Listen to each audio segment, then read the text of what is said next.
किया, आपने उनके चरण को छुए। तब भगवान श्री राम बता रहे हैं, देवी एक बार भगवान शंकर अनेकों लोकों में विश्वकर्मा को बुला करके एक आज्ञा दी कि मनोहर विस्तृत भवन का निर्माण करें, और इस भवन में एक बहुत बड़ी गौशाला बनवाई। उस भवन में ब्रह्मा, इंद्र आदि देवता, देवियों, ऋषियों, मुनियों, ज्ञानियों, अप्सराओं सभी को बुला करके उसमें वस्तु का संग्रह कराया। नागों की 16 कन्याओं के मंगलाचार गीत गाए गए, संगीतज्ञों ने वीणा, मृग आदि बजाए, राज्याभिषेक की तैयारी हुई और शुभ मुहूर्त में भक्ति पूर्वक दिव्य सिंहासन पर भगवान विष्णु को विराजमान कर दिया। क्या किया भगवान शंकर ने किया था, विष्णु को मंच पर बिठा दिया, उनका अभिषेक कर दिया। शिव जी ने स्वयं विष्णु के सिर पर मुकुट बांधा है और उन्हें अखंड ऐश्वर्य प्रदान किया। कल भजन गाए थे, नंदन भोलानाथ बांट दिए सब, भगवान विष्णु को सब चीज अखंड ऐश्वर्य दे दिया, सभी लोगों के कर्ता भर्ता संहारता बनाया और अपने सारी शक्तियां भगवान विष्णु को प्रदान कर दी। तीनों लोकों में स्वतंत्र और अनेकों लीलाओं करने वाला और सारी माया भी भगवान विष्णु को दे दी। अनेक अवतार लेकर के संसार का पालक विष्णु को बनाया और अपने लोक में गोलोक नामक एक स्थान प्रदान किया। ब्रह्मा जी और शिव जी ने उन्हें अखंड ऐश्वर्यशाली बता करके उनको बहुत बहुत प्रणाम किया। उस समय भगवान विष्णु गोप वंश धारण करके गोप गोपियों के साथ गोपों के स्वामी बने, यानी कि भगवान श्री कृष्ण का अवतार किस प्रकार से विष्णु ने लिया, यह भी यहाँ पर बात बताई। और भगवान सबको देकर के फिर बोले ना अपने कैलाश को चले गए। उस समय मैंने शिव जी की आज्ञा से यह मनुष्य अवतार 4 रूपों में लिया था। भगवान राम कह रहे उस समय मैंने 4 रूप में अवतार लिया था, मैं राम, और 3 में भरत, शत्रुघ्न, लक्ष्मण, देवी। अब मैं पिता की आज्ञा से लक्ष्मण से यहाँ वन में आया हूँ, सीता भी साथ में थी, पर यहाँ पर किसी राक्षस ने मेरी पत्नी का हरण कर लिया ना। हे माता, मैं आपका दर्शन पाकर समझो मेरा कल्याण हो गया। और इस प्रकार से राम ने सती को प्रणाम किया, हाथ जोड़ करके वापस वन में चले गए। अब सती जी ने श्री राम को शिव भक्त जान करके उनकी प्रशंसा करने लगी, वाह भगवान राम, तुम भी शिव के भक्त निकले। इसके बाद उन्होंने अपने किए हुए कर्म पर पश्चाताप किया और भगवान शंकर के पास लौट आई। अब गई थी परीक्षा लेने, लेकिन वह भगवान राम से सारी बात पता लग गई कि साक्षात विष्णु का ही अवतार थे। और अब अपने पति के पास ही भगवान शंकर ने पूछा, भाग्यवान आ गई परीक्षा करके, अब क्या बोले सभी, अब क्या बोले थे? नहीं भगवान, मैं तो गई थी, मैंने कुछ नहीं किया। अरे तुमने परीक्षा ली? नहीं मैंने परीक्षा नहीं ली। झूठ बोल गई। ध्यान रखना, अगर झूठ बोलोगे तो झूठ बोलने की सजा, माता बहनों को तो घर में 50 बार झूठ बोलना पड़ता है, छोटी छोटी बात पे झूठ बोलना पड़ता है। हाँ, लेकिन कुछ बात ऐसी है जहां झूठ बोलोगे तो उसका भी तुमको फल मिलेगा। झूठ बोलने का फल बताऊं? झूठ तो बोलो, कुछ जगह ऐसी जहां झूठ बोला जा सकता है, हर जगह नहीं बोलना है ना। एक तो घर के अंदर अच्छी गृहिणी वो कहलाती है कि घर के डब्बे में शक्कर भी है, चावल भी है, आटा भी है, और 3 दिन पहले से पतिदेव से के बाजार जाओ तो शक्कर आटा सब लियाना खत्म हो गया है। अभी खत्म नहीं हुआ है, लेकिन क्या करे कि बाजार जाओ लियाना खत्म हो गया है।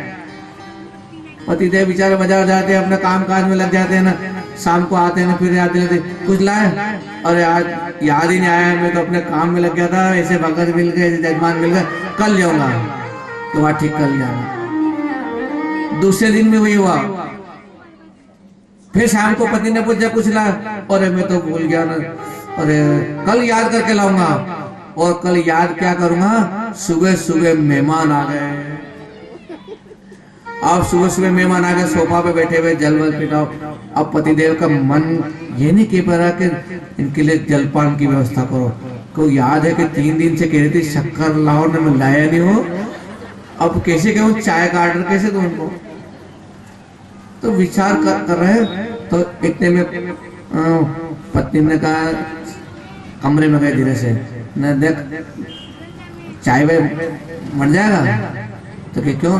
कि मेहमान मैं शक्कर ले तो हाँ बैठो अभी मेहमानों से बात करो, बना दूंगा चाय। को शक्कर तो मैं लाया नहीं, 3 दिन हो गए मेरे को ना। कहते अरे हाँ सब ठीक है। हाँ ये हमारे औरतों का काम किसी भी हमारा एडजस्ट करती है। मैंने एक छोटा डब्बे में अलग शक्कर छिपा कर रख रखी, कोई मेहमान आ जाए तो उनके लिए। अभी तो चाय बना दूंगी लेकिन कल जरूर शक्कर लेके आ जाना। तो पति की बात रखने के लिए 4 जनों में मेहमानों में बात रखने के लिए पत्नी ने झूठ रोज बोला, लेकिन शक्कर थी और उसने व्यवहार निभाया। और एक उस समय झूठ बोल सकते हो कि जब हम यात्रा पे जाते हैं, गंगा जल लेके आते हैं, गंगा जल की वो केन जो रहती है आजकल ढक्कन वाली खुलने वाली, बंद वाली गड्डी नहीं, बंद वाली को तो समय पे खोलते हैं। उसमें गंगा जल है, सबको पता है पड़ोसी में गंगा जल हमारे यहाँ है। और अचानक पड़ोसियों में किसके घर पे किसी की तबीयत बिगड़ जाए, अचानक कुछ बुरा काम हो जाए और कोई कहे कि कहां से जल्दी से गंगा जल लाए, उनको मुंह में जल देना है। और वो अपने बच्चे को भेजे, जाओ अमुक जगह जाना, वहां से गंगा जल लेके आना। आपने कहा मैं गंगा जल, हम गए थे हरिद्वार, अभी देखते हैं। और आपने जैसे आप उस डिब्बी के हाथ लगाया और डिब्बी को खोला तो पता पड़ा उसमें तो एक बूंद भी नहीं है। तो भगवान क्या बात है, डिब्बा फूट गया, क्या बात है, गंगा जल नहीं है। उस समय भी आप झूठ बोलो, क्योंकि गंगा मैया का वचन है कि मेरे 12 नामों से अगर मुझे याद करोगे तो मैं वहां प्रकट हो जाऊंगी।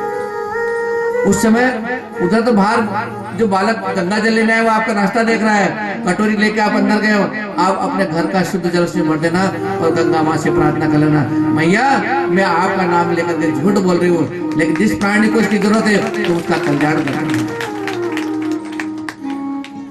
अगर आपने वो गंगा जल दे दिया तो गंगा माँ उस जल से ही उसकी मुक्ति कर देगी।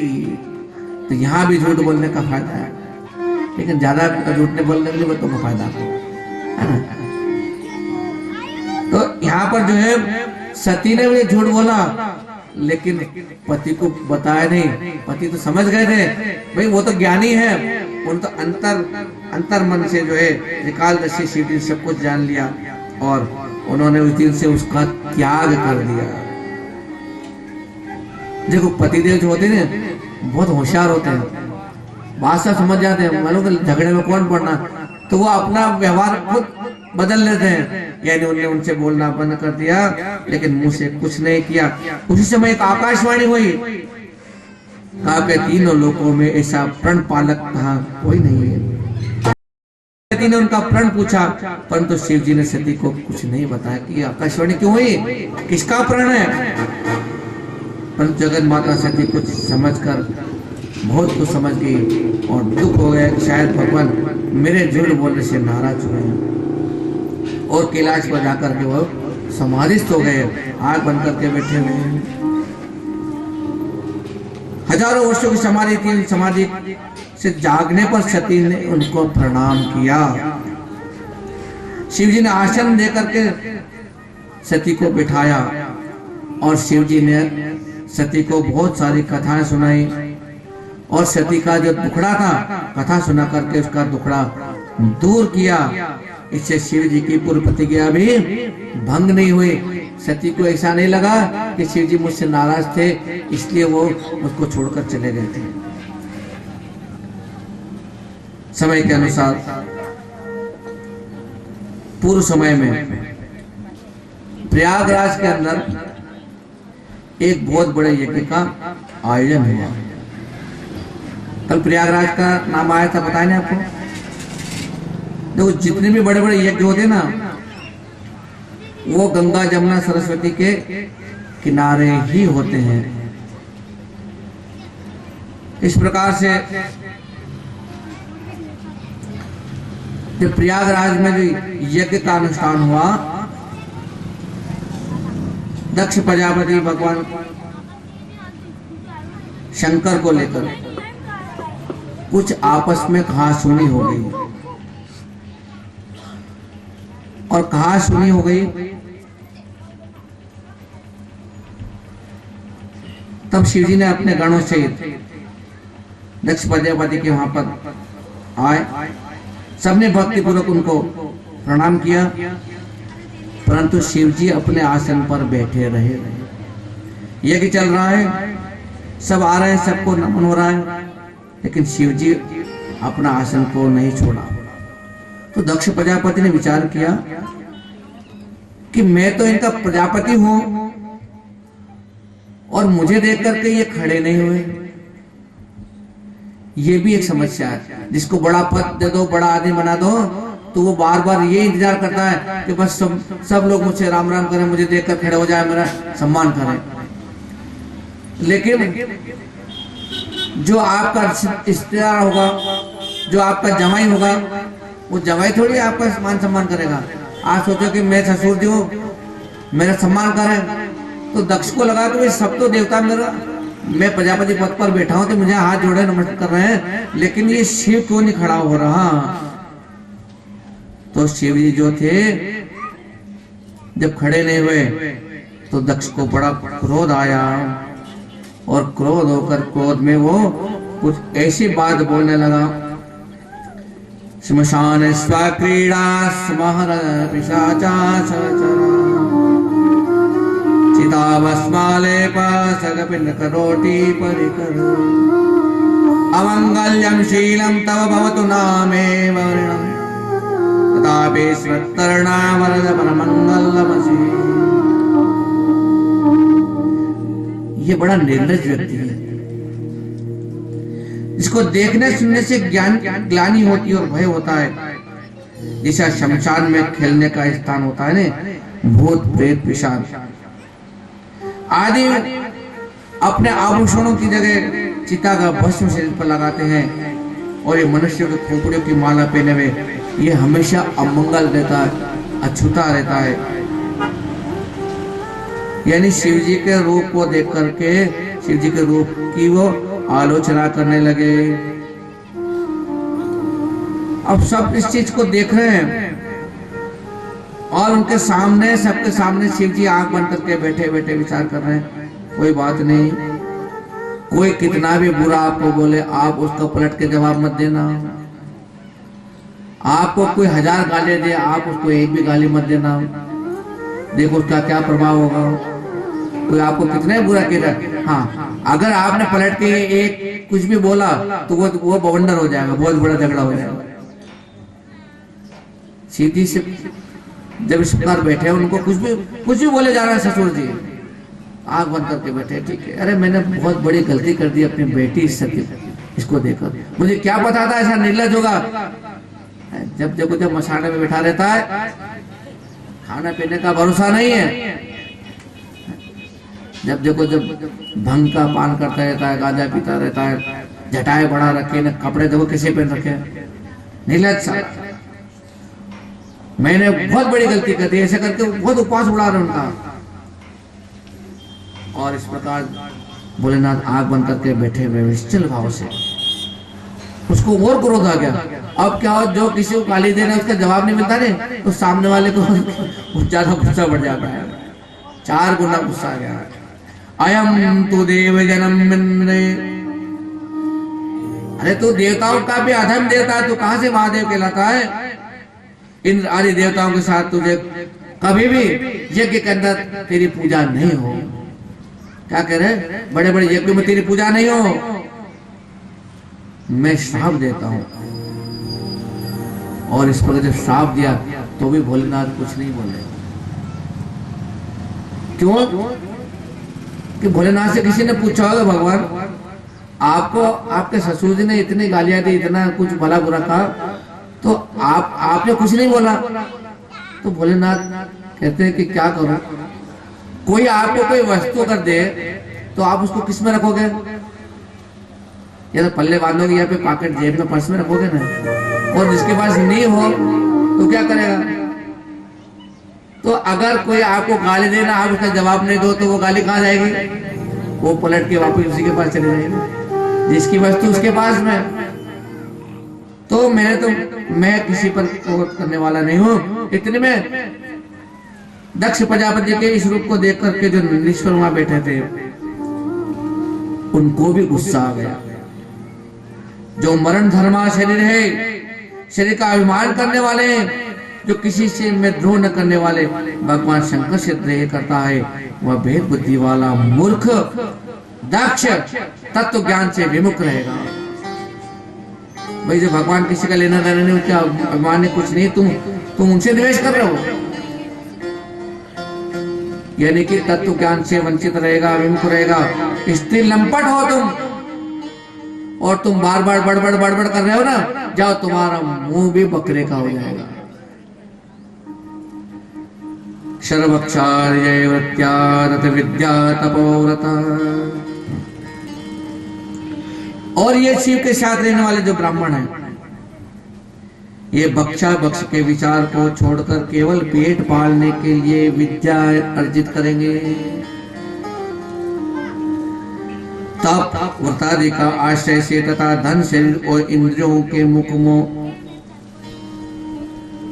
इंद्रियों का सुख ही उनके लिए सब कुछ सुख है, इससे ज्यादा वे कुछ नहीं कर पाएंगे। उन्हीं के गुलाम बन करके दुनिया में भीख मांग करके खा करके भटकते रहेंगे। ये ब्राह्मणों को श्राप दे दिया गया। अब ब्राह्मणों को श्राप है, जो शिव जी के भगत होंगे जगह जगह भटकते रहेंगे। हम भी उसमें हम श्राप ग्रस्त हैं। जो कोरोना ने घर रोक रखा है, तो हम भी क्या मजा कहाँ घूमते रहते। यहाँ तो सब मिल जाता टाइम पे, लेकिन बाहर जाते तो हमको इंतजार करना पड़ता, मांग के खाना पड़ता। भगत कितना समय लगेगा? भगत क्या बना है भगत? घर तो नखरे लगा लो, घर से बात हो। तो ब्राह्मण को जो श्राप है ना, इसका और आशीर्वाद किसको? ब्राह्मणों के ऊपर है। कि ब्राह्मण तो घर से बाहर भटकता रहेगा, है ना, लेकिन ब्राह्मणों का आशीर्वाद है कि घर बैठे उनकी पूजा होती रहेगी। ब्राह्मण की पूजा घर बैठी होती है ना। जजमान आते हैं, पंडित साहब कहाँ हैं? वो पंडित साहब तो वहाँ पूजा करने में, चलो कोई बात नहीं, कल 11 थी, जो आज 12 से, चलो ये सिद्धा लाए हैं, और सिद्धे में गुड़ घी शक्कर आदि में रुपये, सबसे पहले पंडित ने रुपये जेब में रखे, फिर आटा खाली करके खाली। बेचारे पंडित साहब तो जहाँ गए वहां रुका सूखा, समय पे मिला नहीं मिला, रुके रहे। जजमान ने कैसा रखा, लेकिन पत्नियां तो घर पे खूब जोर से पंखा 4 पे स्पीड करके, हीटर जला करके, एसी जला करके आराम से पत्नियां रह रही है। और जैसे पंडित जी आए घर पे और कुछ बात करे न करे, उसके पहले सबसे बिजली का बिल जमा करना है, आप आगे हो तो बात ही नहीं करी, बिजली का बिल जमा करो, किराने का दो, अस्पताल वाले का दो, सारे बिल तैयार रखती पत्नियां। तो पत्नियों को, तो ब्राह्मण पत्नियों को आशीर्वाद है कि घर बैठे ही उनकी पूजा होगी। नष्टा शोचा मूढ़धियो जटा भस्माधारण। जो लोग शोचाचार विहीन मन बुद्धि तथा जटा राख और हड्डियों को धारण करने वाले, वे शेष संप्रदाय से दीक्षित होते हैं, और जिसमें सुरा आशा सम्मानी हो, ऐसे पाखंड मार्ग में चले जाओ। प्रभु जी ने भी श्राप दे दिया। तब भगवान शंकर उठे और नंदीगण ने समझाया कि भाई ये श्राप एक दूसरे को क्यों देते हो, चुप हो जाओ, चलो अपने अपने घर चलते हैं। और इस प्रकार जो है उस स्थान को छोड़ करके वहां से चले गए। समय के अनुसार ब्रह्मा जी ने जब दक्ष प्रजापति को का भी अधिपति बना दिया था। वह प्रजापति तो था, लेकिन जितने भी प्रजापति थे ने, तो उनका भी मुख्य, जैसे कई सरपंच, और सरपंच के ऊपर सारे सरपंचों का भी जो बड़ा बनता है, तो ऐसा पद उनको प्रदान कर दिया। अब जब बड़े पोस्ट मिल जाती ना, तो उसका अभिमान और बढ़ जाता है। कनखल हरिद्वार का क्षेत्र है, और वहां पर जाकर के अब दूसरे को नीचा दिखाने का काम करना है। ध्यान रखना, जीवन में कभी हमारे आड़ी भाषा में कहते हैं ना, आदाबादी नहीं करना है कि मेरा काम बड़ा हो ना, सामने वाले काम नीचा हो। ये कभी भी सफल नहीं होता है। आप भी बड़ा करो, वो भी बड़ा करे, सब अपना अपना प्रयास करें, लेकिन उसको नीचा देखना पड़े, ऐसा काम मत करना। यहाँ पर जो है नीचा दिखाने के लिए यहाँ पर यज्ञ किया, और यज्ञ के अंदर सबको निमंत्रण दिया, सब देवताओं का, ब्रह्मा इंद्र विष्णु सबको निमंत्रण दिया है, लेकिन अपने जमाई को निमंत्रण नहीं दिया। बताओ, कोई किसी का ऐसा ससुराल हो जहां पर बहुत बड़ा आयोजन हो, बहुत बड़ा यज्ञ हो, ग्रह वास्तु अनुष्ठान हो, कुछ भी हो, अगर जमाई साहब को पता न चले, और जमाई साहब को क्या पता चले, बेटी को मालूम हो पड़ जाए कि हमारे यहाँ यज्ञ है, पिताजी के बड़ा कार्यक्रम, लेकिन हमको बुलावा नहीं दिया, तो उस बेटी के ऊपर क्या बीतेगी। अब सबको बुलाया लेकिन इनको नहीं बुलाया। कहते हैं कि जब यज्ञ का कार्य प्रारंभ हुआ, सब देवताओं पधार गए थे, बहुत बड़ी यज्ञशाला बनी, बड़े बड़े ऋषि मुनि वहां पर यज्ञ करवा रहे हैं, आहुतियां चल रही है, और जो भी मेहमान आ रहा है उनका आदर सत्कार हो रहा है। लेकिन सती और भगवान शंकर कैलाश पर विराजमान। अब देखो, किसी बड़े घर का निमंत्रण अगर आ जाए ना, तो नगरवासी, मोहल्लेवासी बड़े खुश होते हैं। जैसे हमारे मोहल्ले में हम रह रहे हैं, कोई नगर सेठ की वहां शादी हो, और नगर सेठ के शादी की इतनी बड़ी पत्रिका किसी घर पे आ जाए, ये 4 घर पे आ जाए, बाकी पे नहीं आए, तो जिन घर पे 4 घर पे आती ना, वो तो अपने आप को वो भी सेठ मान लेते हैं। सेठ जी के आगे, सेठ जी के जाना है साहब, क्या करो, सेठ जी के जाना है, तो उनकी तैयारी शुरू हो जाएगी, सेठ जी के वहां जाना, बड़े घर पे जाना, अच्छे अच्छे कपड़े, ये तो कपड़े सिलाओ भी वहाँ सेठ जी के वहाँ, अच्छा नहीं लगेगा, अच्छे कपड़े लाओ, गाड़ी हटाओ, इसको धो के लाओ, इसको साफ सफाई करो, अच्छे वाहन अच्छे तैयार करो, सेठ जी के वहां जाना। तो सेठ जी पे जाने वाले, अब उनको पता है कि 4 घर पे आपने बुलावा है और बाकी दूसरे को नहीं है, तो पड़ोसी को चिढ़ा करके जानबूझ के कहते हैं, अरे सेठ जी के पास चलना है कल अपने को। तो पड़ोसी सुनेगा तो उसको मन ही मन में बुरा लगेगा कि साला मालूम है इसको बुलावा दिया ही नहीं है, और हमको तो बुलावा दिया है। उसको चिढ़ाने के लिए जोर जोर से जानबूझ के उनके घर के सामने है, उस अपने गाड़ी को धोएंगे ना, अपने अच्छे कपड़े दिखाएंगे, ये आदत होती है। तो सती को बुलावा नहीं है, लेकिन सती की भी 59 बहनें और है। कितनी बहनों? अब एक दूसरी बहनों ने सबको पता कर लिया कि अपने को पिताजी के यज्ञ में चलना है, और सबने कहा देखो अपने बड़ी दीदी सती को, सती भी तो आएगी। फिर उन्हें एक ने कहा देखो देखो सती का नाम मत लो, खाली अपनी 49 बहनों को चलना है। सती को बुलावा नहीं दिया है, सती को बुलावा नहीं दिया। हाँ, पिताजी कंवर साहब से बहुत नाराज है, इसलिए कंवर साहब को निमंत्रण नहीं है, महादेव को निमंत्रण नहीं है। और यहाँ पर दक्ष ने आदेश कर दिया कि ये जो यज्ञशाला है, यज्ञशाला में सारे देवताओं की पूजा होगी, लेकिन शंकर का कोई स्थान नहीं होगा। शंकर भगवान पंडित जी से कह दिया देखो ये सब, ये कलश वलश हटाओ, कलश जो होता है भगवान शंकर का रूप होता है, बोले इसको हटा दो, इसकी जरूरत नहीं है यहाँ पर, ये हमारे जमाई का नाम, शिव का स्थान यहाँ पर नहीं होना सबको। अब दूसरी बहनें जो थी, जो अपने अपने वायुयान आकाश मार्ग में उड़ने वाले, उनमें बैठ करके निकली है, और चलते चलते जो है बहनें अपने अपने विमान में बैठे बैठे सारा संसार के दृश्य देख रही है। और चलते चलते एक ने कहा देखो देखो देखो ये कैलाश पर्वत आ गया, और वो अपनी बहन जो है ना वो सती भी बैठी है, और भगवान शंकर जो है जिया जी वो तो जाप कर रहे हैं। तो बहनों ने कहा अरे चलो वहां तो चलना ही है, पर थोड़ी देर वहां रुक जाते कैलाश पर, चलो चलो विमान को अपने बहन के वहां उतारो। अब सबको मालूम है बहन के यहाँ निमंत्रण नहीं है, लेकिन फिर भी वहां पर विमान उतारे बहनों ने। बहना आपको मालूम नहीं है, आप अपने पिता के वहां पे बहुत बड़ा यज्ञ रखा है, और हम सब अच्छे अच्छे कपड़े पहनकर आए हैं, और इतने दिन नहीं रहना, चलो तुम भी तैयार हो जाओ। अब उस सती के ऊपर क्या बीती होगी, जहाँ 59 बहनों ने एक साथ सब बात बता दी। मन ही मन में सती सोच रही है कि अगर कह दूं कि निमंत्रण नहीं है तो अच्छा नहीं लगेगा।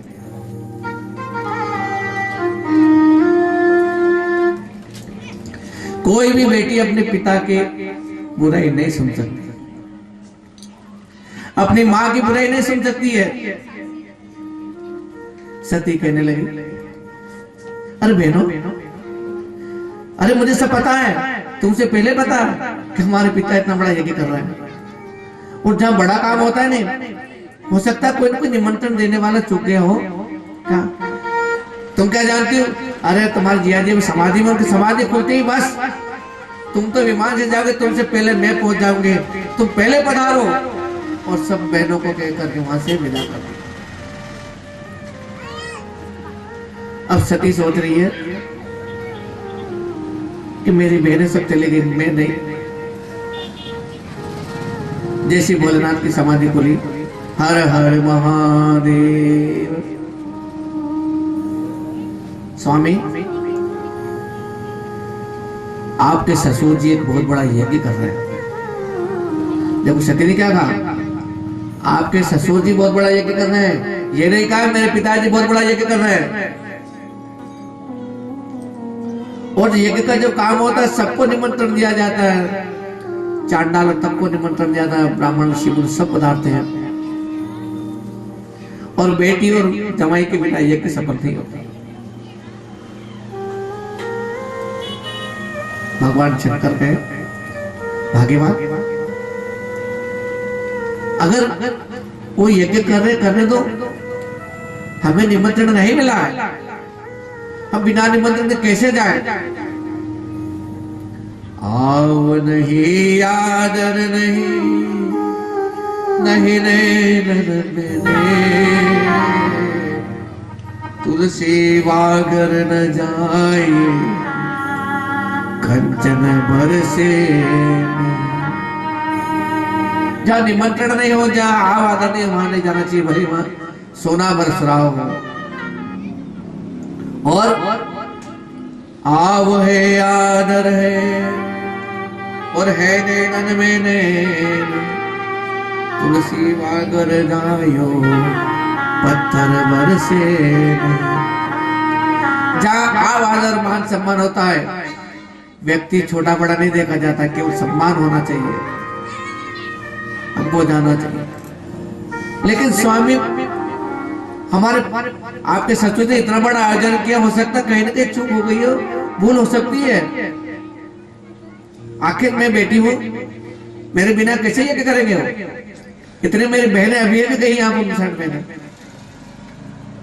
भगवान कैसे कहे कि तुम मत जाओ? मन ही मन समझ गए ये सती मानने वाली नहीं है, बड़ी जिद्दी है, ये जाएगी है। उसी समय अपने तैयारी कर रहे थे, भगवान शंकर ने गणों को बुलाया, और गणों को बुलाकर कहा कि जाओ वृषभ ले आओ, और वृषभ यानी बेल पर बिठा करके उनके साथ में हजारों उनके रक्षक, रक्षक का मतलब रक्षक क्यों भेजे कि ये सती है, बहुत जिद करने वाली है, और जरा से भी अपमान सहन नहीं करेगी, और कहीं गड़बड़ हो गई तो मेरे जो दूत है ये इसकी रक्षा करेंगे। सखी को भेज, भगवान वापस आंखें बंद करके बैठ गए, और चलते चलते चलते जैसे यज्ञ में पहुंचे, आहुतियां लग रही, स्वाहा स्वाहा, चारों तरफ यज्ञ की सुगंध आ रही है, और उसके सेवक काम करने वाले शक्ल लेकर आ रहे हैं, घी भर रहे हैं, स्वाहा। सब मेहमानों को ठहरने के लिए अलग अलग स्थान बने हुए हैं, स्वाहा। दक्ष महाराज स्वाहा आहुतियां दे रहे हैं, उनके जजमान है, और चलती चलती वहां पहुंच गई, और किसी ने कहा देखो देखो वो सती पधार गई है। ब्राह्मण उनका उधर मत देख, आहुतियां लगा, वरना तुमको दंड मिलेगा, स्वाहा। क्योंकि दक्ष महाराज ने आज्ञा दे दी कि मैंने संसार के हर देवताओं का आमंत्रण किया है, लेकिन मेरी बेटी को आमंत्रण नहीं दिया है, शिव को आमंत्रण नहीं दिया है, लेकिन मुझे पता है कि वो मेरी बेटी जरूर आएगी। आ जाए तो कोई उससे व्यवहार नहीं रखे, कोई उससे बात नहीं करे। जो मेरी बेटी से व्यवहार करेगा मैं इसको उचित दंड दूंगा, मैं उसको मृत्यु दंड दूंगा। मृत्यु दंड दिन की बात थी, इसलिए सब पंडितों को, सेवकों को, सबको पता है कि यहाँ पर हमको दंड मिलेगा। सती चलती चलती आ रही है, यज्ञशाला में आई है, सबने अपना मुंह नीचे कर लिया है, कोई सती से बात नहीं करना। सती आश्चर्य पड़ गई, ये देखो कोई बात नहीं कर रहा, कोई मुझसे राम राम नहीं कर रहा, आओ पधारो बहना दीजिए, कोई नहीं कर रहा। चलती चलती जैसे यज्ञशाला जहां मुख्य यजमान के रूप में पिताश्री बैठे, सबसे पहले वहां पहुंची। लेकिन पिताजी ने जैसे पिताजी देखा कि वो आ गई है, तो ब्राह्मणों से कहे तुम उधर क्या देखते हो, आओ दिलाओ, हमें किसी के आने से मतलब नहीं है, करो अपना काम। सती ने देखा कि वो मेरे पिता उस यज्ञ कार्य में इतने तल्लीन हो रहे कि उनको समय नहीं मुझसे बात करने का, और सुहा सुहावती में लगे। चलो कोई बात नहीं है, मैं अपनी माँ के पास जाती हूँ। और स्थान छोड़ करके चलते चलते अपने माँ के पास पहुंची। और जैसे माँ के पास पहुंची, माँ के मन में तो बहुत आ रही थी मैं बेटी को गले लगा लूं, लेकिन माँ भी उधर मुंह कर लिया। बेटी को देख करके माँ ने मुंह पलटा लिया। सती से रहा नहीं गया, जाकर खंडे मार दिया, माँ ये क्या बात है, तुम मुझे देख करके मुंह क्यों फेर रहे हो माँ? मैंने क्या बिगाड़ा?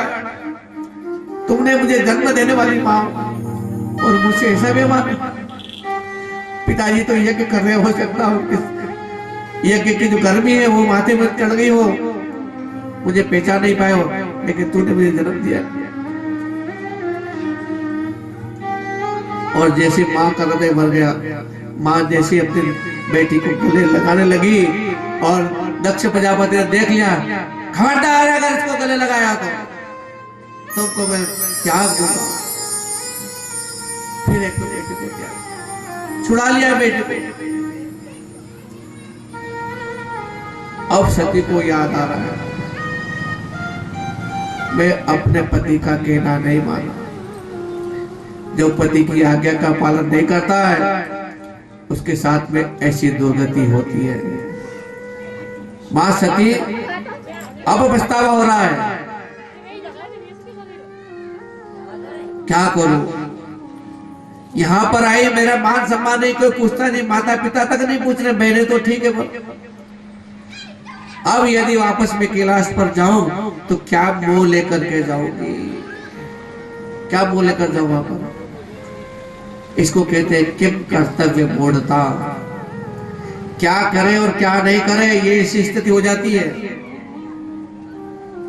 तो मन में विचार आया कि अब जिस शरीर से मुख से मैं झूठ बोली थी कि मैंने राम की परीक्षा नहीं ली है और दूसरा पति की आज्ञा नहीं मानी है, तो ये शरीर अब किसी काम का नहीं।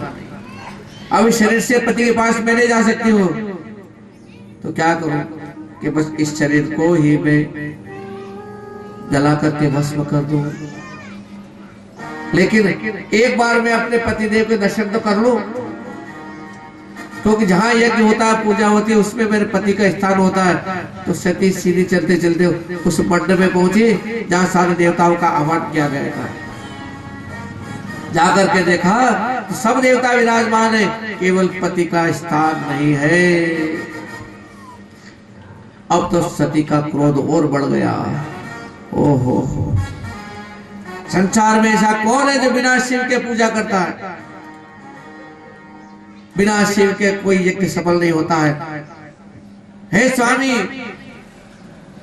इतना तो कर न स्वामी, जब प्राण तन से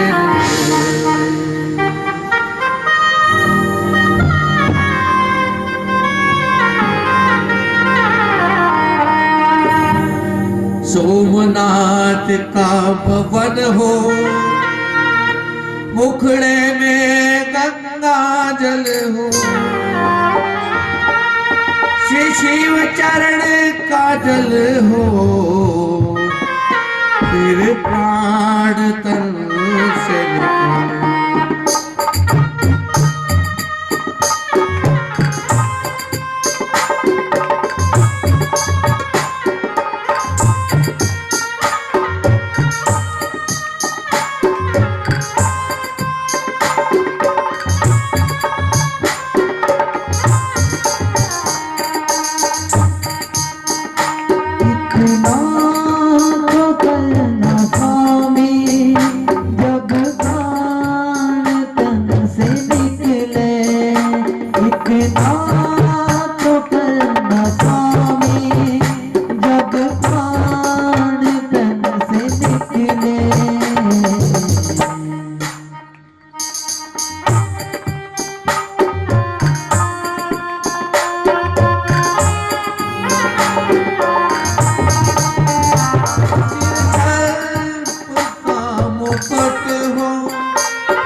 और बस ये प्रार्थना करने लगी, हे स्वामी, हे मेरे भोलेनाथ, अब मैं योगाग्नि के द्वारा अग्नि प्रकट कर रही हूँ।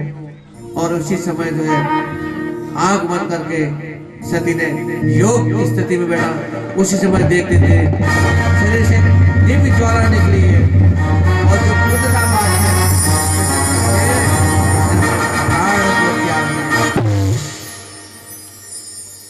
जिसे प्राण को त्यागा है, उनके जो गण सती की रक्षा के लिए आए थे वो एकदम घबरा गए, हाहाकार मच गया सब में और इतना गुस्सा हो गए वो, आज तो ब्राह्मण दो इस संसार में अब कहते होगी दक्ष कुमारी, और जो है मारने के लिए दौड़े वो। भृगु ऋषि ने देखा कि शिव के गण यज्ञ को समाप्त कर देंगे, तो कुछ ऐसे मंत्र होते हैं ब्राह्मणों के पास में, वो अपहृत मंत्र इसको बोलते हैं, और मंत्र की आहुति दे करके उन शिव गणों को भगाने लगे। और उसी समय यज्ञ कुंड से कई प्रकार के देवता प्रकट हो गए और नारद के मुंह से शक्ति प्राण त्याग दिया। ये बात भगवान शंकर के पास पहुंची। जैसे सारे देवता जो थे वे घबरा करके वे भी भागे, चलो भाग जाओ। अब ऐसा है कि जब सती ने प्राण देते हैं, भगवान शंकर को पता चलेगा, जब वे क्रोध करेंगे तो सब कुछ नष्ट कर देंगे। देवता भी घबरा करके विष्णु इंद्र आदि सभी देवता अब कहाँ जाएं, अब कहाँ जाएं, ये सब सोच में पड़ गए और दौड़ दौड़ के जब वहां से अगर हम चले तो केवल एक ही है जिसका नाम है भोलेनाथ भगवान शंकर, उसके पास चले।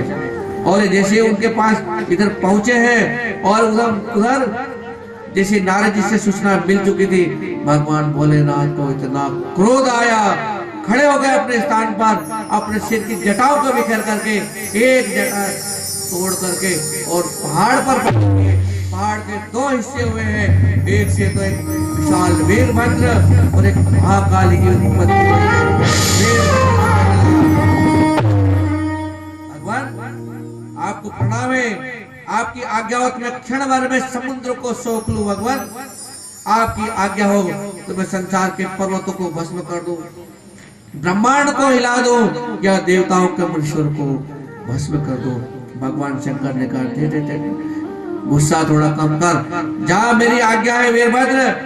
तो केवल ब्रह्मा का पुत्र दक्ष एक यज्ञ कर रहा है और वो बहुत अहंकारी हो गया, मेरी आज्ञा से उस यज्ञ को विध्वंस कर दे। और उस यज्ञ में जो जो देवता गए हैं ना, देवता यक्ष गंधर्व कोई बचने न पाए, विश्व देवा आते तुम्हारी स्तुति करेंगे, परंतु तुम किसी की स्तुति मत मारना, सबको मार करके मेरे पास ले आना। और दक्ष को तो पत्नी से तिलांजलि देकर आना। जैसी आज्ञा लेकर के शिव जी के जो दूत वीरभद्र और महाकाली उस यज्ञ को विध्वंस करने के लिए वहां से निकले हैं। एक नहीं हजारों काले कात्यायनी शानी चामुंडा मुंडमर्दिनी भद्रकाली बलबली वैष्णवी नव दुर्गाओं ने भी दक्ष को मारने के लिए वहां पर प्रस्थान कर दिया है। और महाकाली के गणों की गिनती कर ही नहीं सकते। 64 करोड़ शिव जी के दुकान थे, समय शंख भेरी जटाहर आदि नाना शब्द करके भागे हैं। और वहां पर यज्ञशाला में दक्ष को ऐसे अपशकुन होने लगे, लगता है कि कुछ दक्ष की बाई आंख फड़कने लगी। गुरुदेव मेरी आंख फड़क रही है। तो गुरुदेव ने कहा क्या चाल ने कि तू तेरी आंख क्या फड़क रही है, थोड़ी देर के बाद में तू पूरा फड़कने वाला है, तू तो स्वावती दे बेटा। और ऐसा लग रहा है धरती पर भूकंप आ रहा है, अरे सब भूकंप भी आएगा, सब होगा बेटा, तू तो आहुति दे। सूर्य नारायण में अंधेरा छा गया, काले धब्बे दिखाई देने रहे, बिजली गिरने जैसे और अग्नि के समान नक्षत्र गिरने लगे, हजारों की संख्या में बढ़ाने लगे। और इस प्रकार गीदड़ भयंकर आवाज करने लगे। विष्णु देवता आदि जो देवता थे ना, वो भी डर के वहां से भागे। इतनी देर में एक आकाशवाणी हुई, हे दक्ष, हे तू महापापी मूर्ख, तुझे दिखा रहे अब तूने महान दुख उठाने पड़ेंगे, तेरे कारण ऊपर से देवताओं को महान कष्ट हुआ है। इस प्रकार सब के सब वहां से निकले और दौड़ करके चलते चलते विष्णु जी के पास गए सब देवता। भगवान अब क्या करें? भगवान विष्णु कहे कि भैया मैं भी तुमको नहीं छुड़ा सकता हूँ, मैं भी उसी स्थान पर जाऊंगा जहाँ पर भगवान शंकर बैठे हैं। तो सारे के सारे देवता मिलकर के इधर वहां पर पहुंचे हैं और वीरभद्र ने आकर के उस यज्ञ को कहते कि मल मूत्र त्याग दिया, खून बहा दिया और जो कुछ वहां दूध थे उनको मार मार के, किसी की तो आंखें नोच ली, किसी के दाढ़ी नोच लिए, किसी के दांत तोड़ दिए और सारे यज्ञ के जितने खम्भ थे उखाड़ उखाड़ करके फेंक दिया है। प्रलय जैसी स्थिति पैदा हो गई है।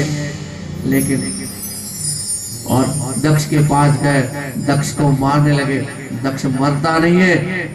तब क्या करें? तब किसी ने बताया इनके हाथ में जो सूत्र है इस सूत्र को तोड़ा जाए। सूत्र को तोड़ करके डाला और उसने वीरपति ने दक्ष का गला काट करके उसके सिर को स्वाहा कर दिया है। सब भाग गए, अब कुछ भी नहीं बचा है। और इधर देवता जो डरते डरते डरते सीधे रास्ते में नारद मुनि को मिले। नारद मुनि कहा आप सब देवता कहाँ पधारे हो? बोले कि नारद जी हम सब संकट में। क्यों? कि भगवान शिव का भेजा हुआ गण जो है हजारों गण ने यज्ञ ध्वंस कर दिया है। अब हम कहाँ जाए? ने कहा तुम कहाँ जाओ? अब तो वो तुम्हारे पीछे दौड़ रहा होगा, वीरभद्र तुमको मारने आएगा। बोले हाँ हम तुझसे डरे हुए हैं। तो अब हमारी रक्षा कौन करेगा? बोले रक्षा करने वाला वही है भगवान शंकर, चलो मैं तुमको उसके पास ले चलता हूँ। और सबके सब देवता पहुंचे, भगवान शंकर के धाम को पहुंचे। हे परमेश्वर, हे दया सिंधु, कृपा के बिना हम नष्ट भ्रष्ट हो गए। भगवान शंकर आप हमारी रक्षा कीजिए, विपत्तियों में आप ही हमारी रक्षा करते हैं। स्वामी आप प्रसन्न होकर दक्ष के यज्ञ को पूर्ण करने की कृपा कीजिए। इस प्रकार यहाँ पर प्रार्थना कर रहे हैं। हम भी एक प्रार्थना करके 5-10 मिनट का विश्राम करेंगे। आइए।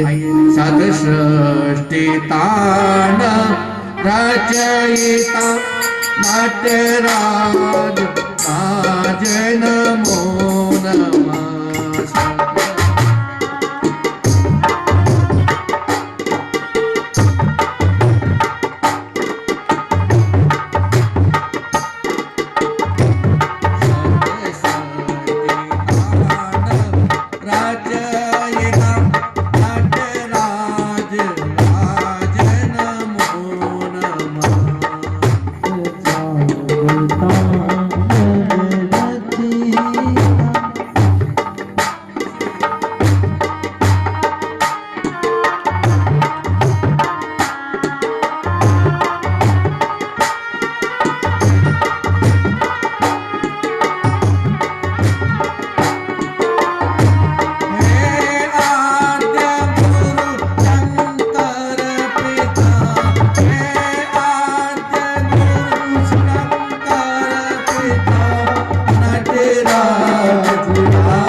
राज राज नमो नटराज राज नमो नटराज राज नमो। वो शंकर भगवान की जय। 10 मिनट का विश्राम।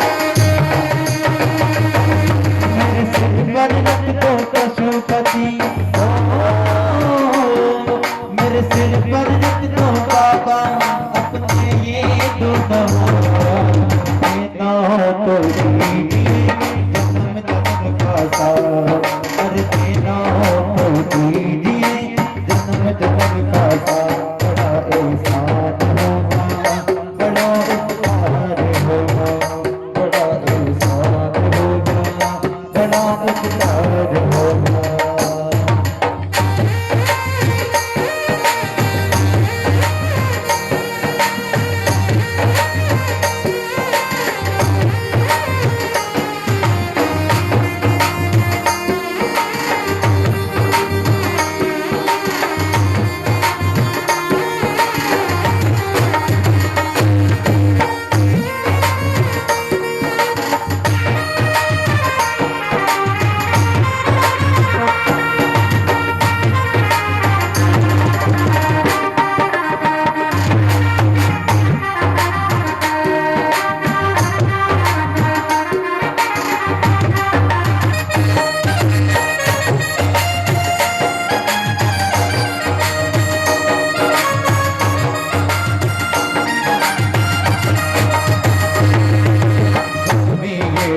त्यागो त्यागो सिमराकर अग्नि ये तन त्यागो त्यागो सिमराकर ना करना स्वामी और मरो मरदत।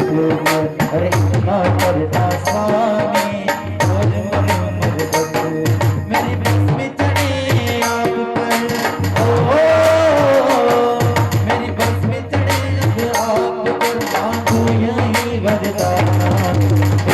हो तो दीजिए जन्म जन्म का साथ, अरे देना हो तो दीजिए जन्म जन्म का साथ, अरे देना हो तो दीजिए जन्म जन्म का साथ, अरे देना हो तो दीजिए जन्म जन्म का साथ।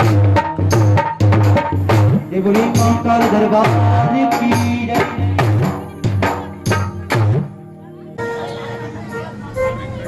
शिव पुराण के आज चौथे दिन के दूसरे चरण की कथा में हम सब उपस्थित हुए। सब अपना आसन ग्रहण करके पुनः कथा में मन लगाए। अब जो कथा है वह बड़े मंगलकारी और नाच गान धूमधाम मचाने वाली, क्योंकि सती का प्रसंग जो आपने सुना बड़ा ही करुण प्रसंग था। तो यहाँ पर जब सती ने अपना शरीर दक्ष यज्ञ में समाप्त किया और यही प्रार्थना करी थी, भगवान मैं जहां भी जन्म लूं लेकिन पत्नी आपकी ही रहूंगी, आपकी ही पत्नी बनूंगी, ऐसा संकल्प था। और जब भगवान शंकर जब बड़े क्रोधित हुए थे, बल यहाँ पर जब चामुंडा जगदम्बा अपने सब साथियों के साथ में यज्ञ को भस्म किया था, समाप्त किया था, तो देवताओं की प्रार्थना हुई कि भगवान यदि संसार में इस प्रकार से यज्ञ विध्वंस हो जाएंगे, भगवान शिव कोप करेंगे, तो फिर यज्ञ को कौन करेगा? और भगवान शंकर को जब मना करके प्रार्थना करके उसी स्थान पर आए जहां पर यज्ञ नष्ट हुआ था। देवता ने भगवान आपसे हम क्षमा चाहते हैं, यह कोई हमने विध्वंस नहीं किया है, यह तो दक्ष का जो कर्म था, कर्म का प्रभाव था। जो हमेशा दूसरों का बुरा सोचता है उसका खुद का बुरा हो जाता है। किसी को नीचा दिखाने के लिए कोई भी कर्म मत करना कि मेरा कार्य बड़ा हो, बहुत बड़ा हो, भगवान उसको खूब बड़ा करे, लेकिन दूसरे का नीचा हो, दूसरा छोटा बन जाए, ये जीवन में कभी मत सोचना। और दक्ष का जो सिर था, सिर बकरे जैसा होगा। भृगुसुर के नेत्रों से यज्ञ का निरीक्षण करेंगे, उषा के टूटे दांत जुड़ जाएंगे और भृगु की दाढ़ी भी बकरी जैसी होगी। उस स्थान पर पहुंचे जहां दक्ष का निर्जीव शरीर पड़ा था।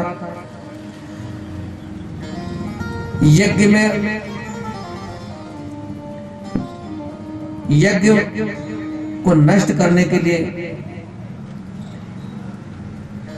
जब सब प्रयास किए गए तो कुछ सामग्री अभी बिखरी पड़ी थी। अभी बैठ जाना, दे रहा था वाला का उठा।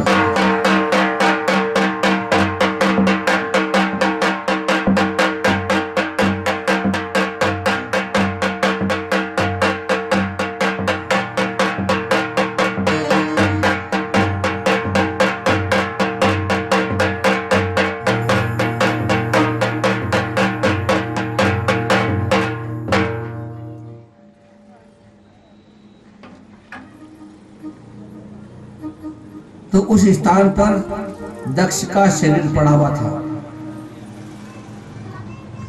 उस यज्ञ में यज्ञ बलि देने के लिए पहले बकरे की बलि दी जाती थी, तो बकरा भी बंधा हुआ था, यज्ञ पूरा नहीं हुआ था। तो भगवान शंकर के आदेश से दक्ष का सिर कटा हुआ था, तो बकरे का सिर काट करके दक्ष को जीवित कर दिया। और जैसे वह जीवित हुआ, प्रसन्न हो गया और अब भगवान की स्तुति कर रहा है। देखो, जो हमारा मुख होता है, जो शरीर का प्रमुख भाग, ये जब किसी की निंदा करता है, किसी को गालियां देता है, किसी को नीचा दिखा देता है, अहंकार से बढ़ जाता है, तो भगवान उसके शरीर उसको हटा देते हैं, उस मस्तक को काट देते हैं। ध्यान रखना जीवन में कि अहंकार नहीं करना। अब जब बकरे का सिर आ गया, तब वो भगवान की स्तुति करने लगा। अच्छा, जब भगवान ने सुंदर शरीर दिया था, अच्छा मुख, अच्छी जीवा, अच्छे कान, तो उस मुख से भगवान की वाणी नहीं गई, भगवान का गुणगान नहीं किया। और अब बकरे की आवाज में भगवान शंकर का गुणगान कर रहा है। आपने देखा होगा कभी कभी भगवान शंकर के कुछ भक्त ऐसे होते हैं जो भगवान के मंदिर में जल चढ़ाते हैं, सब कुछ बिलपत्र चढ़ाते हैं, उसके बाद में ऐसे बोलते हैं। तो फिर दूसरे भगत लोग हंसते हैं, ये तो पागल हो गया, क्या मालूम क्या बोल रहा है। अरे वो बकरे की आवाज में दक्ष ने स्तुति कर दी भगवान शंकर की, क्योंकि भगवान शंकर उस बकरे के मुंह से जो आवाज निकलती उससे भी खुश हो जाते हैं। अब ब्रह्मा जी बोले, इसके बाद भगवान विष्णु और इंद्र, लोकपाल देवताओं ने शंकर की स्तुति करी। सबने प्रसन्न होकर के भगवान शिव दक्ष से कहा, हे दक्ष, तू मुझे परमेश्वर मानकर ज्ञान परायण होकर के कर्म कर। तुम ये बात समझ लो कि मैं ही समस्त संसार का एकमात्र सृष्टा हूं। विष्णु भक्त की तुम निंदा करते हो, विष्णु भक्त को जो मेरी निंदा करता है वो मेरा पुजारी नहीं हो सकता। राम को गालियां दे और शिव का पूजन करे वो शिव जी को भी सहन नहीं होगा। निंदा करेगा केवल तो भी भगवान को सहन नहीं होगा। भगवान ने ही कहा है यदि कोई ऐसा करेगा तो वो श्राप के तत्व को प्राप्त है। तब से दक्ष जो है शिव जी का जप करने लगा। देवताओं ने पुनः स्तुति की है और जो यज्ञ बिगड़ गया था उस यज्ञ को पुनः प्रारंभ करवा करके पुनः उसकी पूर्णाहुति करवाई। सब देवताओं का उनका उचित भाग प्रदान किया, जो जो भाग उनका बनता है। और उसके बाद सबके सब देवता अपने स्थानों को गए और शिव जी भी अपने गणों के साथ में अपने कैलाश चले गए। जो सती ने जो अपना शरीर त्याग किया था तो उसने हिमाचल के घर जन्म लेने का विचार किया, क्योंकि शिवलोक में स्थित मेनका ने सती देवी के लिए आराधना की थी। समय के अनुसार हिमालयन मीना का विवाह हुआ और मीना के साथ सब झूम झूम करके विहार कर रहे थे। उस समय देवताओं के साथ वहां हरि आए और हिमालय को देखकर कहा कि आपके दर्शन पाकर कथा हुआ भगवान, मुझे क्या आज आज्ञा है? तब हरि ने कहा जगदम्बा शरीर सती का शरीर त्यागने की बात आपको पता है कि नहीं है? मुझे पता है। अब आप ऐसा प्रयत्न करो कि वो सती जिसने अपना देह त्याग किया था वो आपके यहाँ पर कन्या रूप में जन्म ले और जन्म लेकर के देवताओं का कार्य सिद्ध करे। तब हिमालय राज ने कहा कि भगवान देवताओं आपकी आज्ञा शिरोधार है। सभी देवता भगवान शंकर की पत्नी उमा की स्तुति करने लगे। हे माता, आप हमेशा शिवलोक की निवासिनी हो और सर्वदा शिव जी की प्रिया हो। माता दुर्गे, हम सब देवता आपको प्रणाम करते हैं। तब भगवती देवी की स्तुति हुई। सभी उपस्थित देवताओं को प्रणाम करके हे माता क्षमा कीजिएगा, शरद कुमार के वचनों को पूर्ण करने की कृपा कीजिएगा। अब आप पृथ्वी पर अवतार ग्रहण कर दिए, शिव जी की पत्नी बनकर के अद्भुत लीलाओं से देवताओं को सुखी बनाए।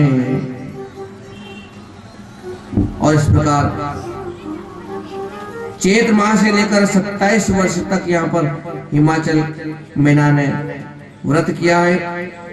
व्रत की समाप्ति पर दुर्गा भवानी प्रसन्न होकर के साक्षात उनके सामने प्रकट हुई है और हिमाचल ने कहा कि मुझे 100 पुत्र देव तथा पुत्री के रूप में उमा देवी प्रकट हो। देवी उनको तथास्तु करके चली गई। कुछ समय पश्चात मीना के गर्भ से ज्येष्ठ पुत्र मेनाक का जन्म हुआ। इंद्र के द्वारा पार्वती के काटने पर वो समुद्र में छिप गया और समुद्र से उस मेनाक ने मित्रता कर ली। ये उमा कन्या के रूप में प्रकट होकर सांसारिक जीव की तरह रुदन करने लगी। कन्या के रुदन को सुनकर के सब प्रफुल्लित हो गए। उनका नामकरण संस्कार हुआ और अनेक प्रकार के दान आदि वितरित किए। जब वो कन्या थोड़ी बड़ी हुई तो उस समय एक दिन भगवान शंकर स्वयं